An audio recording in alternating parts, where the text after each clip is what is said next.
What is up, guys, and welcome to the channel. I am Tecnica21 and today we'll be beginning a brand new series. This one is one of my favorites, which I haven't had the opportunity to revisit for a while. It's XCOM2. The idea is to play a straightforward campaign on veteran difficulty, and I'll just try and go as far as possible. So, without any further ado, I'll leave you with the intro. Excitement continues to build as city centers across the globe prepare for the 20th anniversary of Unification Day. Thousands line up at the site of the Great Accord, celebrating the formation of the Advent Coalition. Keeping with their promise to humanity, 12 new gene therapy clinics will be opening in select cities by the end of the new year. Despite the attempted attack by fringe elements, operations at the new facility in Paris thankfully remain unaffected. In response to the unprovoked intrusion on the eve of our most beloved celebration, the speaker reaches out to us. A small number of dissidents again repeat the mistakes of the old world. Striking as we celebrate the benevolent savior who time and again offers only friendship and compassion. Yet these trivial actions could never break the bond between humanity and the Elders. Peacekeeping forces have already made several preemptive arrests of known collaborators. Advent again assures all citizens that today's celebrations will continue as planned. Perfect.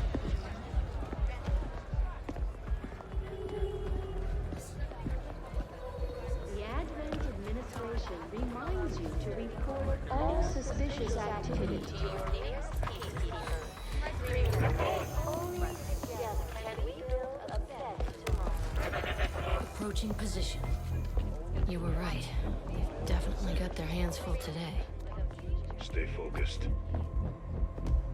Prep gatecrasher. 60 seconds.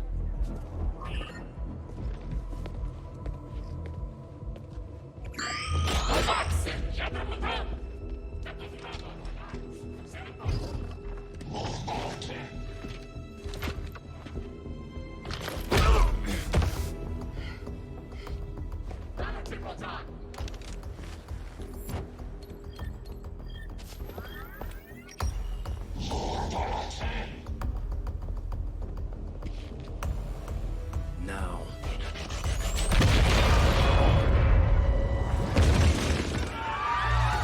Signal received. Loud and clear. Okay, Gatecrasher. Your turn.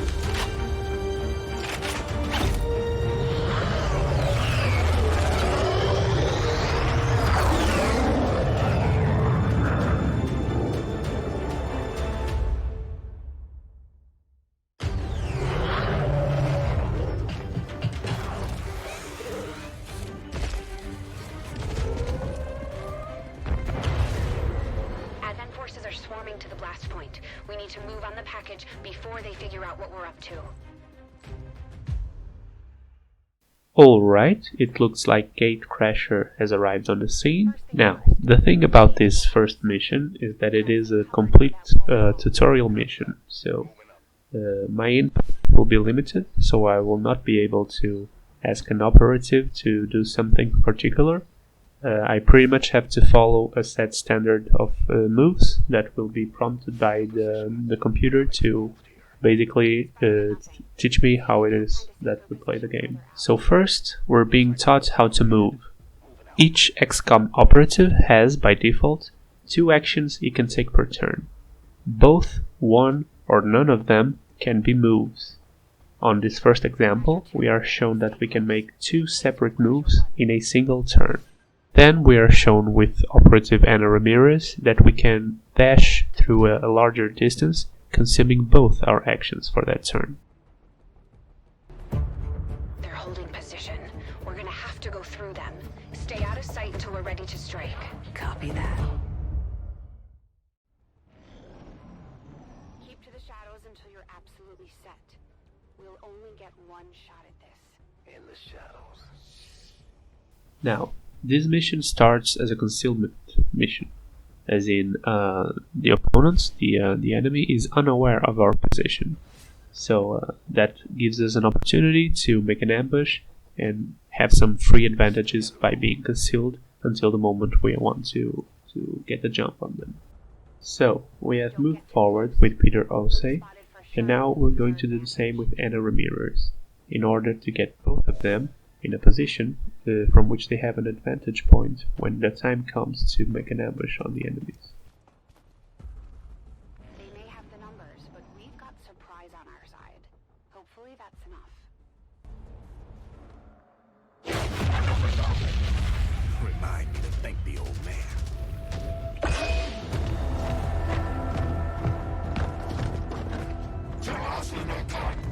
You and me both. We're not out of the woods yet. We need to take out those remaining soldiers. I've got the trap on him. Permission to engage. Do it. So, if I had the freedom to call the shots here, I'd probably set a way more efficient ambush than what we're about to see. But remember, this is the tutorial mission, and I'm not allowed to dictate my squad's actions. So I pretty much settle for what I can do, and I shoot the first alien. In doing so, however, I alert all the other alien forces and my squad is revealed. Of course, this prompts them to go for cover and make my job of taking them out way harder going forward. Part of what I believe to be the most efficient way of playing this game is to take small and calculated moves that allow you time to react to the opposition in time. I think that this next move is the video game itself trying to teach me just that by giving me an example of a rushed decision.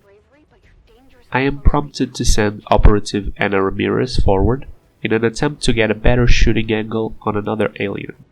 All of this sounds pretty solid until we later realize the precarious position that leaves us in as a result. We are shown the difference in protection that a good positioning gives us. The first alien grunt attempts to shoot Peter Osei, but given the distance and the partial cover, he misses his shot. The second alien, however, moves forward and gets a flanking position to successfully shoot an uncovered Anna Ramirez. And, just like that, we have our first casualty. Rest in peace, Anna Ramirez. Peter Osei, however, does not look very pleased with these and is looking forward to avenge his partner. As such, we are prompted to mimic the alien move and flank him as well in order to take him down. Notice that by moving to this new position, we drastically increase our chances of hitting this opponent. Once again, however, this is a slightly risky approach, since we now find ourselves in a 1v1 with the enemy having the next move. They're trying to fight.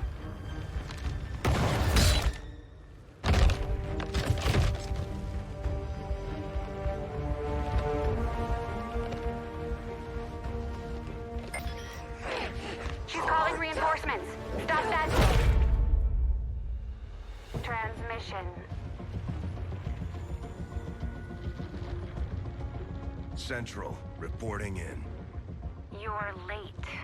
What have you been doing down there? Taking in the sights. What the hell are these things? They're us. At least there used to be. Human hybrid soldiers. Advent's reward for obedience and service. We've all heard rumors. I just never believed it was true. No one wanted to.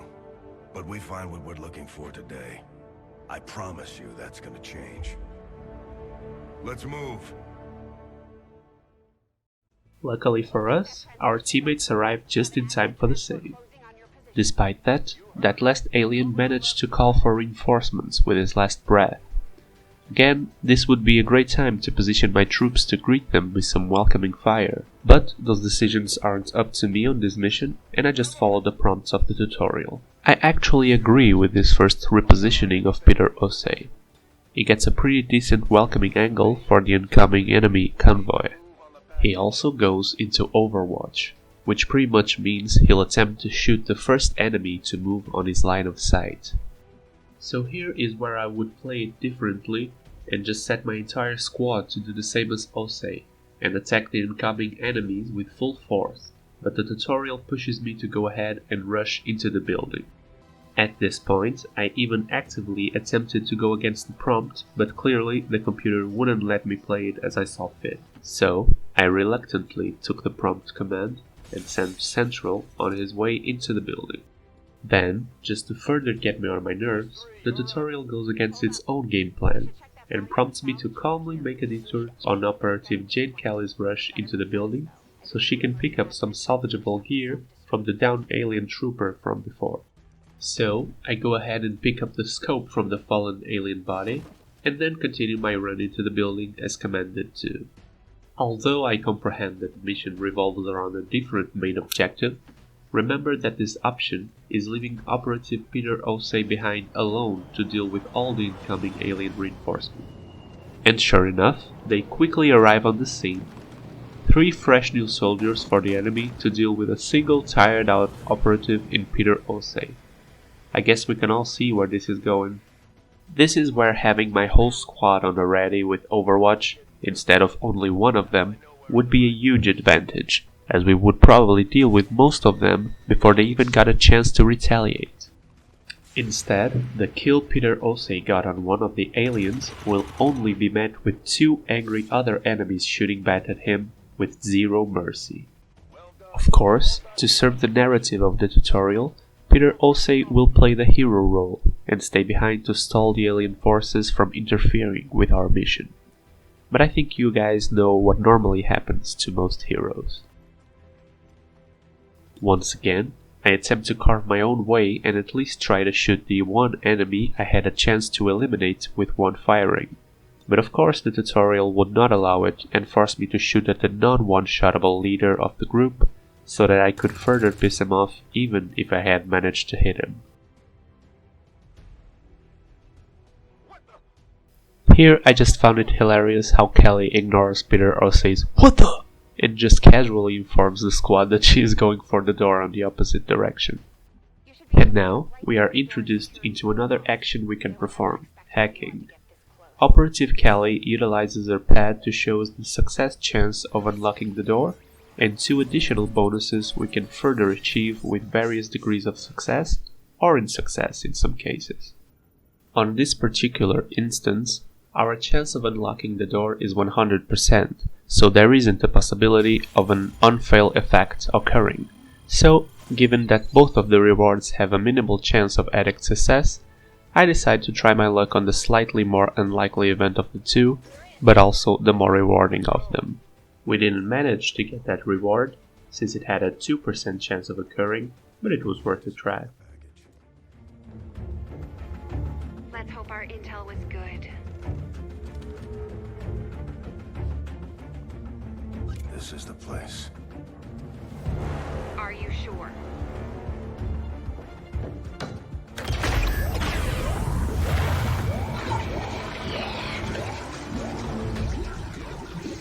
Yes. Looks like there's an access panel attached. If you got me a better look, I might be able to... Next time.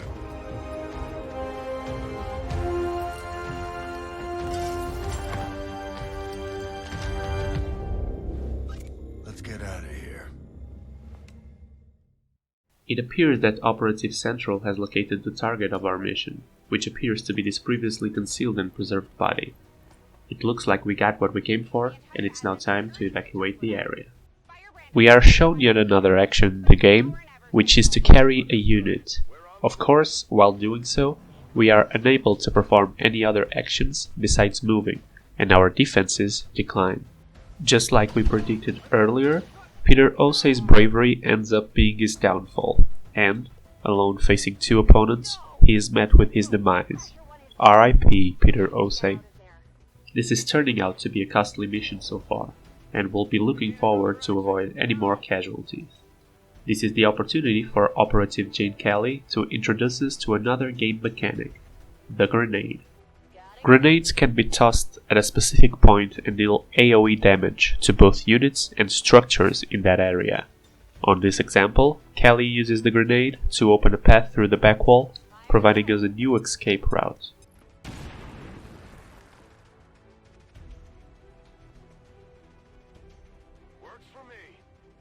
Taking advantage of this new path, Operative Central quickly carries the fallen body to the outside of the building, attempting to avoid the incoming alien troops. After dealing with Peter Osei, and given how protective they seem to be about the body we're trying to retrieve, it won't be long before they're on our tails. And sure enough, here they come. The tutorial takes this opportunity to once again remind us of the importance of good cover and defense. The first alien attempts to shoot Callie, who has half cover and does not have her defenses downgraded for carrying a unit on her back, so it misses. However, when the second alien aims at Operative Central, his defenses being lowered for carrying that body on his back prove decisive on him being hit. Luckily, he survives with a few wounds. It is time to call evac and get out of here while we still can. The tutorial teaches us how to do so, and we send the signal. Now all that's left is bringing our troops to the marked spot. Normally, on a regular mission, I would have to bring each individual member of the squad to the evac zone in order to complete it. But for this tutorial, bringing Operative Central there prompts the cinematic to finish it, so I'll leave you guys with that for now.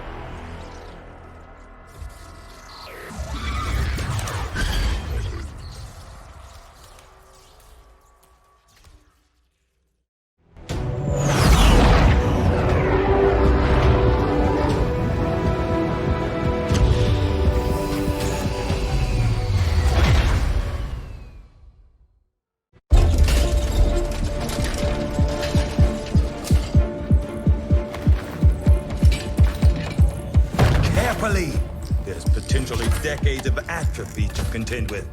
Wish we had more time. I don't disagree. But as it stands now, we risk losing the patient if we don't begin the removal procedure immediately. We're ready. Good. Then let's get on with it.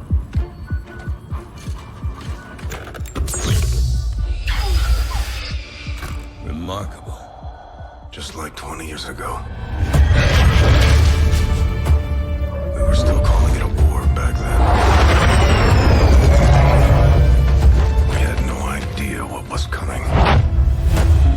Response from the cerebral cortex. Good. Prepping for cranial intrusion.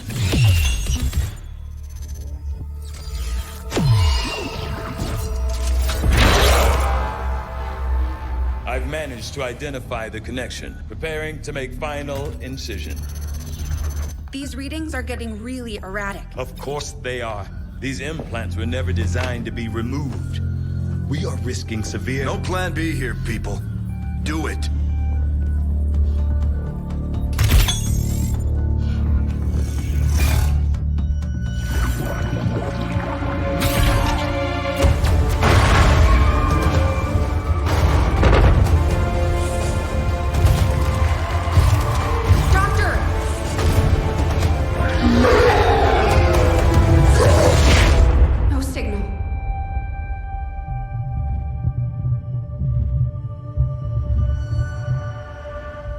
Pupillary response normal.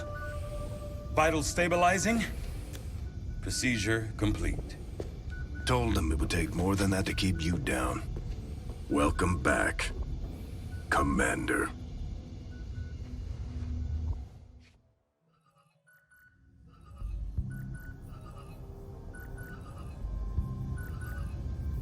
Glad to see you're finally coming out of it.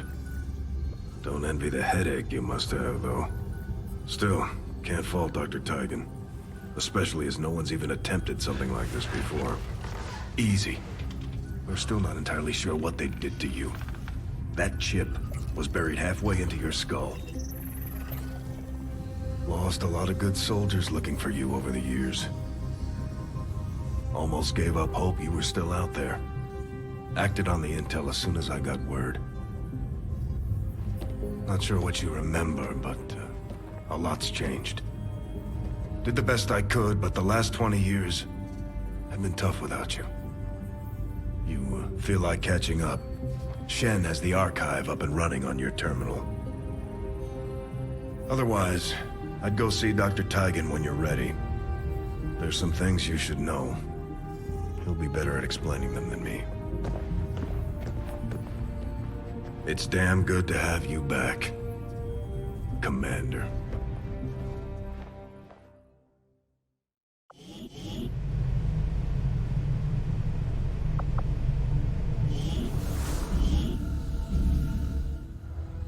Impressive, isn't it? Capable of generating immense power, yet completely harmless to human life. If only the same could be said for the rest of the aliens' technology, Commander. Dr. Richard Teigen, Chief Science Officer. I am responsible for the entirety of our research here, as well as the procedure you so recently underwent. Welcome to my lab, such as it is. I'm not sure what Central may have told you, but we found something while removing you from the alien stasis suit. A device implanted directly in your occipital lobe. Had I access to the equipment available to me during my tenure at Advent, I would already know the precise nature of its function. However, given time and your approval, of course, Commander, I assure you, I will find out. Which brings to light an additional point. Though aspects of this facility are indeed impressive, I am but one man. Were you to direct additional support personnel and resources to me, I could substantially improve the speed of all our research. Farewell, Commander. So, it looks like the body we retrieved from the tutorial mission turns out to be, well, us. And now it's time for us to call the shots around here and lead our forces against the aliens. First order of business, select the next field of research for Dr. Teigen. At this stage, our only available option is to go for the alien chip that was implanted on our brain and see what we can uncover from it, since our other options require resources we don't yet own. After that, we are asked to visit the armory in order to give Operative Callie her deserved ranking promotion after her work on our tutorial mission. She is now a squaddie, up from her previous rank of rookie. At this rank, our soldiers are assigned which type of unit they will be specializing in. For Callie, she went for the Ranger unit. The Ranger unit is extremely efficient in getting close and personal with the aliens. They carry a sword and have a deadly melee attack. There are also other skills and perks you can unlock for Rangers as you rank up, but I'm certain we'll have a chance to discuss those as the series progresses. For now, let's head back to the bridge and see what Central has to tell us. When we get the thing, you'll be the first to know. Attention! Unauthorized presence detected. Commander, give me a second. Execute Echelon Protocol. Attention. Senior Command Exchange confirmed. I had wanted that to be a little more ceremonious, but we've got something. A local resistance cell just located this hybrid magnetic power converter that Shen's been pushing us to find. They tracked the device to a nearby Advent convoy and are attempting to take it down. If we can bring this converter back in one piece, we might actually get this place up and running and give the aliens a real war for a change. The squad is prepped and ready to launch on your order, Commander. Just give the word. First day on the job, and we already have our hands full. Our mission is to retrieve the Advent power converter, and we've assembled a 4-man squad led by Squaddie Callie to do it. On this pre-mission launch screen, we normally take the time to set our soldiers' loadout and other small details in order to be as best prepared as possible. It is still our first proper mission, however, and there is nothing relevant to change at this stage, so let's do it. Communications with resistance forces in the area have gone dark, which can only mean one thing. These people sacrificed everything to give us this shot. We need to recover that converter at all costs.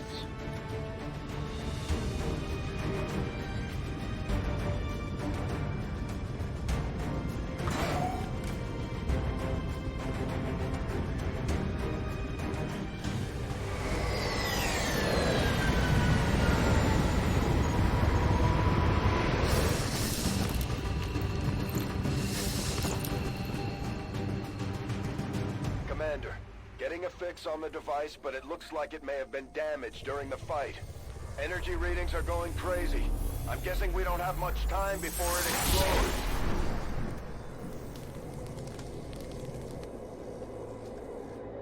Shen's working on a way to stabilize that thing, provided we can get close enough to access its core. Stay in the shadows until we can get a better read on the situation. Alright, so, just like on the tutorial mission, it looks like we are starting this one with squad concealment. The enemy doesn't know we're here, and that is our advantage. What is, however, working against us is the fact that the power converter we're trying to retrieve is in an unstable condition, and will likely blow everything up to smithereens in the area if we don't stabilize it in time. Which means we're on a race against the clock here, which translates into 8 turns we have to make it stable. Since that is the case, it would be a natural instinct to rush into the action and make our soldiers dash forward as close as possible to our target in the very first round. Yes, we do have to move forward and get to our objective, but 8 turns is more than enough to pick a more careful approach and use cover effectively to get the upper hand on the aliens if confrontation is inevitable. So, what I normally do is I take small steps moving forward, always into cover, if possible full cover, and if also possible not using dash, aka double move, right away, so that if my first move turns out to be a misstep, I can always revert and fall back. The reason why you do see me take some dashing movements here is because I had those areas already on the line of sight of previously moved squad members. After all of my soldiers spend their actions for the turn, it is time for the aliens to get their moves in, represented by the alien activity shown below. Having 7 turns left before the power converter explodes, we continue our moves forward slowly so that we can react properly if we do meet some advent troops. You can see that a simple decision like moving rookie Konstantin Vinogradov forward is something I considered for a while, not only to do it safely, but to also ensure that his teammates will also have a cover option moving forward. And when we finally do it, we encounter our first enemy troops. We can see 2 of them, but it is always a good measure to assume there may be more nearby. Just like the prompted message tells us, it is a good approach to set up the rest of our squad with Overwatch before engaging our opponents to maximize our efficiency. As I study Konstantin's second move action, you can see some red tiles marked on the floor. Those represent spots where our opponents would detect us if we tried moving there this turn. Since I am now aware of my enemy's whereabouts, I can safely dash forward with the rest of my squad in order to set up an ambush on them as soon as possible and get closer to our mission's target. During the alien's turn, we are fortunate enough to learn the position of more advent troops, since one of them apparently decided to move way too close to some flames. The 2 alien soldiers we had spotted earlier only patrol the area a little and give us a chance to set up our ambush on the next turn. I use my first move to set up my soldiers' ambush position. The idea is to get them on a good cover position from where they can fire at the advent troops when they try to flee from the very first shot attempt. So, I set 2 rookies on Overwatch and prepare rookie Konstantin to engage. Since Squaddy Kelly is too far to get in a good Overwatch position, I don't use her first move since she can use her dashing melee attack to clean up if something goes wrong. As you can see, I check on her melee range here to confirm she can do it, just to be sure. So, with everything ready, all that's left is to give rookie Konstantin the order to engage. Konstantin's first shot drops the advent officer to low health, although not killing him right away. However, as they try to run for cover, the Overwatch orders on our other two rookies kick in, and they eliminate our two first threats, which earns each of them a promotion. If we do manage to bring them back in one piece from this mission, they'll now join Kelly's rank as squaddies. Even though Kelly wasn't necessary this turn, I don't rush her forward, since our squad is not concealed anymore, and we want to get the first move on the aliens if we do meet another group of them, and the rest of our squad currently has no more moves. During the alien turn, we noticed that the Advent officer lost another hit point due to his burning condition. It's important to keep track of every bit of information you can get for free.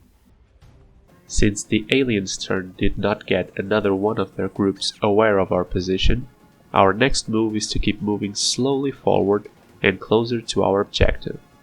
Like we did before, we avoid dashing, so that we can give an Overwatch order at the end of the turn and meet any incoming alien group a good shooting welcome. This is an increasingly more adequate approach now that our squad is no longer concealed.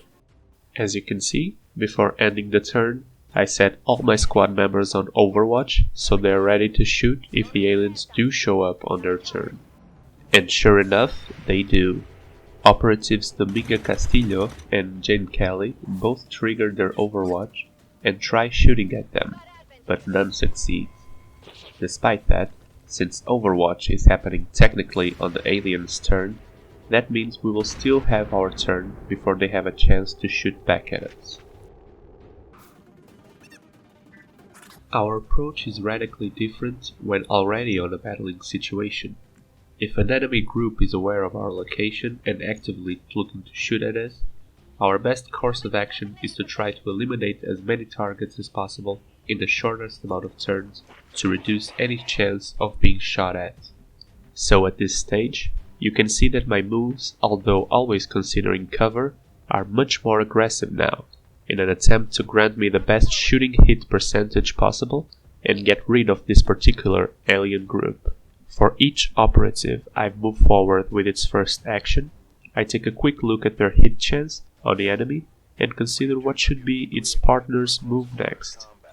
Then, I notice that squaddie Jane Kelly has an 89% hit success with her slash move, and I quickly take that chance. Notice how the attack move ends her turn for her, which is fine since her ending position is on cover from our next opponent. As a reward for our kill, we get the enemy's drop repeater, which is a weapon part we can apply to our soldier's gear, granting him a small chance at eliminating a target on hit, regardless of its health points. Now we still have another alien grunt to deal with on our current group of enemies. Since Kelly is no longer available, it's up to the rest of the squad to deal with it. I move Operative Valentina forward to a cover position and I start analyzing everyone's hit chance. I confirm that Dominga Castillo is in range to throw her grenade on the alien, which is a 100% hit action, as a last chance plan, since I would rather save it for later if possible and try to eliminate it with a regular shooting of our weapons, which have unlimited ammo. Before allowing Valentina to repeat Constantine's miss given their low chance, I notice however that Castillo is flanking the alien grunt and has a 72% chance of hitting him. This was a slightly risky move, since if she failed, I wouldn't have the safety of a granted kill with the grenade, but my gut feeling paid off and now we have a clear path to our mission's main objective. Regardless of our apparently open path, it's always a good approach to look for cover and take steps that allow us an opportunity to reposition if we do make a mistake. Everything does go smoothly however, and Squaddie Kelly hacks into the converter in order to stabilize it and give us a window to transport it back as intended. Once again, I go for the bigger hack reward, but I am unable to unlock it. In any case, our main objective is now secure, and all that's left is to deal with the remaining alien forces in the area to finish our mission. Well done. Readings are returning to normal. Well, mostly normal. Firebrand is en route, but I wouldn't take any chances. Eliminate all remaining hostiles in the area before evac. The big advantage we have now is that we no longer have a ticking bomb to worry about so all we have to focus on is clearing the area. That means I can now take my time to reload my weapons and be even more careful with my moves and being ready for our eventual meeting with the enemy. And here comes our last opposing force, a group of 2 grunts and a sectoid. Sectoids are a way more complex opponent, with psychic abilities ranging from mind-controlling our soldiers to reanimating downed corpses. Dominga Castillo managed to hit the sectoid once. However, our other operatives either missed or weren't in range to trigger their overwatched command. As such, we now have 3 opponents and a full turn to either take all of them out or risk the chance of being shot at and potentially injured or killed. The main problem with my approach to this turn is that all operatives beside Jane Kelly are either too far to see the opponent's squad or to have a decent chance at hitting them. It's the price you pay for picking a safe and always on cover movement. So, in order to try to increase their chances of hitting, since they can't move again before shooting, I pick the best place to throw Jane Kelly's grenade and try to kill their units, while at the same time damaging their cover and upgrading our hit chance for the rest of our squad.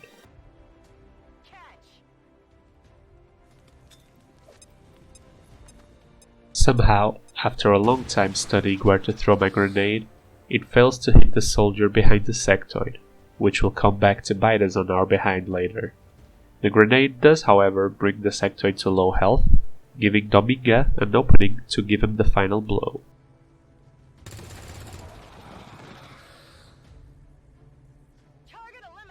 After setting Constantine on Overwatch, since he had no line of fire, we continue beating the odds with a healthy dose of luck, and Operative Valentina also manages to hit the alien soldier behind the truck with a mere 25% hit chance.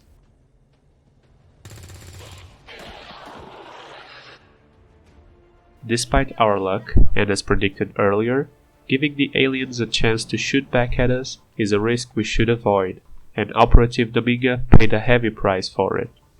The last alien troop on the scene manages to shoot and hit her, leaving Dominga heavily injured. XCOM's strategy goes beyond the current mission you're playing in. After the alien's turn, we have 4 operatives to deal with a single alien soldier. So despite my first interaction being checking that Squatty Kelly could obliterate him with her slash ability, I remembered Constantine did not yet score a kill so far, and I wasn't sure if he would get his Squatty promotion without it, so I first attempt to shoot the alien with him. Meanwhile, let's just agree to ignore the fact that Constantine shoots the power converter on his attempt. When that fails, I move Valentina forward, but somehow her line of sight does not allow a shooting attempt on the alien.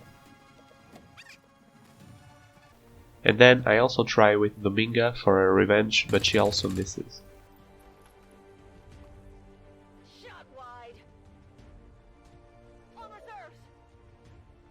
Since all my alternatives failed, I finally command Kelly to slash our last opponent, and we conclude our mission.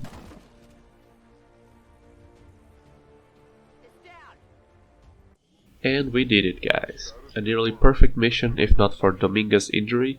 Let's hope that having her out in recovery does not cost us much in our future missions, and we can still get the job done.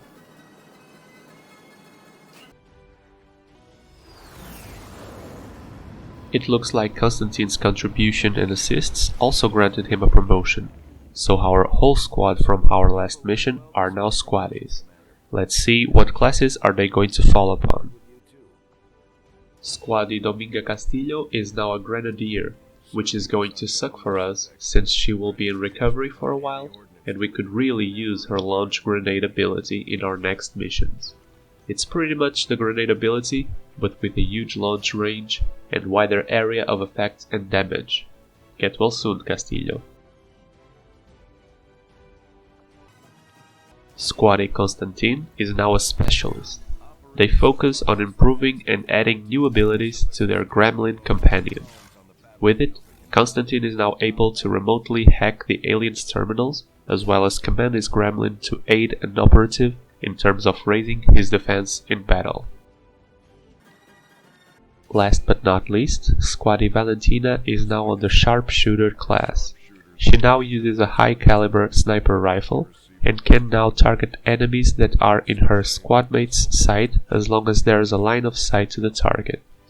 That means she pretty much has an unlimited range now, as long as there is a line of sight to a squad member revealed target. Every successful mission comes with its rewards, and this is the loot we acquired from our first one.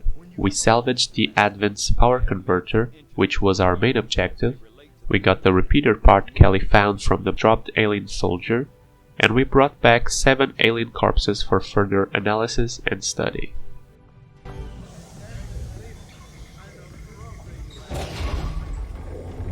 Why are you all just standing around? It's perfect. Come on, let's get it inside.